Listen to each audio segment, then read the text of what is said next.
জুবিনদাবিহীন যিহেতু প্ৰথম তেখেতৰ জন্ম জয়ন্তী উদযাপন কৰিবলৈ গৈ আছে অসমবাসী বিশ্ব দেশ ৰাজ্যৰ প্ৰান্তে প্ৰান্তে জুবিন গাৰ্গৰ উপজাতি ইতিমধ্যে পালন কৰাৰ এটা সকলোৰে যুঁজা চলিছে। ব্যতিক্ৰম নহয় ধেমাজি জিলাৰ অন্যতম সাংস্কৃতিক কেন্দ্ৰস্বৰূপ বৰদলনি আৰু বৰদলনিত সমূহ অঞ্চলবাসীৰ ৰাইজৰ সহযোগত আমি যিহেতু এটা ব্যতিক্ৰম অনুষ্ঠান অনুষ্ঠিত কৰিম।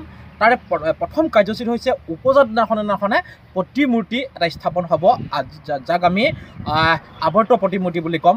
এয়া যথেষ্টখিনি ব্যয়বহুল হ'ব, এটা সকলোৰে বাবে আচলতে এইটো উল্লেখনীয় দিশ হ'ব।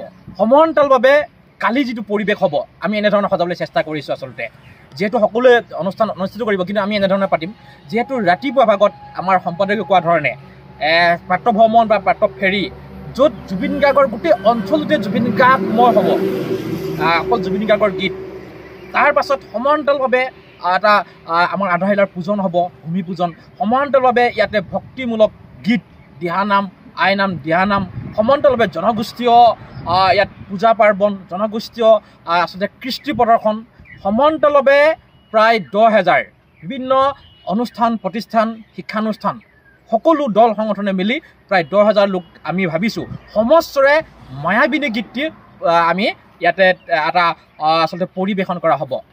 এনেধৰণে সমান্তৰালভাৱে যিহেতু পৃথকে আমাৰ অনুষ্ঠান অনুষ্ঠিত আমি প্ৰস্তুতি আখৰা চলিছে।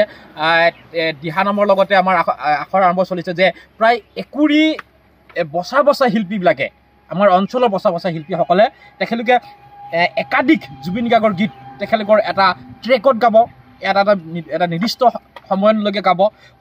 সমান্তৰালভাৱে এটা যিহেতু ভাওনা অসমৰ সংস্কৃতি বুলি ক'লে ভাওনা সংস্কৃতি এটা আপুৰুগীয়া সংস্কৃতি, এই সংস্কৃতিৰ দ্বাৰা আমি তেখেতক আচলতে শ্ৰদ্ধাঞ্জলি জনাম। মুঠৰ ওপৰত ইয়াত জুবিন গাৰ্গৰ উপজাদিন শ্ৰদ্ধাঞ্জলি আৰু আৱৰ্ত প্ৰতিমূৰ্তি স্থাপনৰ বাবে সমগ্ৰ ৰাইজৰ লগতে বৰদলনিটো স্থাপন কৰাৰ এটা যুঁজা চলিছে আমাৰ আয়োজক সমিতিৰ। বৃহত্তৰ বৰদলনি অঞ্চলে অহাকালিলৈ জুবিন গাৰ্গ ডাঙৰীয়াৰ জন্মদিন উপলক্ষে তেখেতৰ উপজাদিন, তেখেতক শ্ৰদ্ধাঞ্জলি জনোৱা, তাৰ লগতে তেখেতৰ অক্ষয় প্ৰতিমূৰ্তিৰ আধাৰশিলা স্থাপন কৰা হ'ব। আৰু এই আধাৰশিলা স্থাপনৰ লগতে তেওঁলোকৰ জন্মদিনৰ এই গোটেই সমগ্ৰ প্ৰক্ৰিয়াটোৰ কাৰণে আমি জোৰদাৰ এতিয়া প্ৰস্তুতি চলি আছে। জুবিন গাৰ্গ ডাঙৰীয়াৰ ফটো অংকন চলি আছে, পেণ্ডেল বনাই আছে, বিভিন্ন ধৰণৰ কাম চলি আছে। আৰু তাতে বিশেষকৈ বৰদলনি অঞ্চলৰ 10,000 পৰা 15,000 মানুহ আমি আদৰিবলৈ সাজু হৈ আছোঁ। গতিকে সেই 10,000 পৰা 15,000 মানুহ একেলগতে সমবেত হ'ব, সেই সময়খনলৈ আমি বাট চাই আছোঁ, সেই সময়টোলৈ বাট চাই আছোঁ। আৰু সেই সময়ত আমি একেলগতে জুবিনদাৰ যি সৃষ্টিৰাজি তাৰ ওপৰত আলোকপাত কৰাৰ উপৰিও তেখেতৰ যিবিলাক সৃষ্টিৰাজি গীত, অমৰ সৃষ্টি গীত, এই গীত আমি একেলগে পৰিৱেশন কৰিম।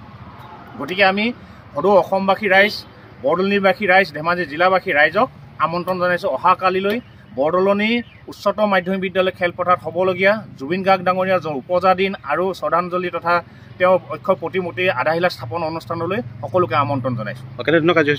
কাৰ্যসূচীত বিশেষকৈ আমি পুৱা ভাগত প্ৰাত ফেৰী আছে, গোটেই সমগ্ৰ বৰদলনি অঞ্চলত জুবিন গাৰ্গ ডাঙৰীয়াৰ গীতেৰে মুখৰিত কৰিব। গাড়ীত তেওঁলোকে ৰেলী কৰিব, ৰেলী কৰি লৈ পিনি তেওঁৰ গীত মাত মানে ৰাইজক জাগ্ৰত কৰিব। তাৰ লগে লগে পুৱাৰ ভাগত বন্তি প্ৰজ্বলন, সামূহিক চাফাই, জুবিনদাৰ মানে প্ৰতিমূৰ্তিত মাল্যপান, বন্তি প্ৰজ্বলন। দুপৰীয়া 9 বজাৰ পৰা আৰম্ভ হ'ব আপোনাৰ দিহানাম, ভকত বৈষ্ণৱসকলৰ নাম কীৰ্তন, তাৰ মাজতে আধাৰশিলা স্থাপন হ'ব।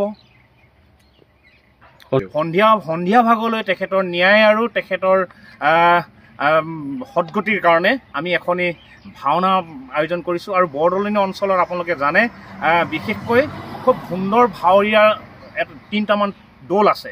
এই 3টা দলে একত্ৰিত হৈ তেওঁলোকে জুবিনদাৰ ন্যায়ৰ বাবে এখনি ভাওনা আগবঢ়াইছে, ভাওনা কৰিব ইয়াতে।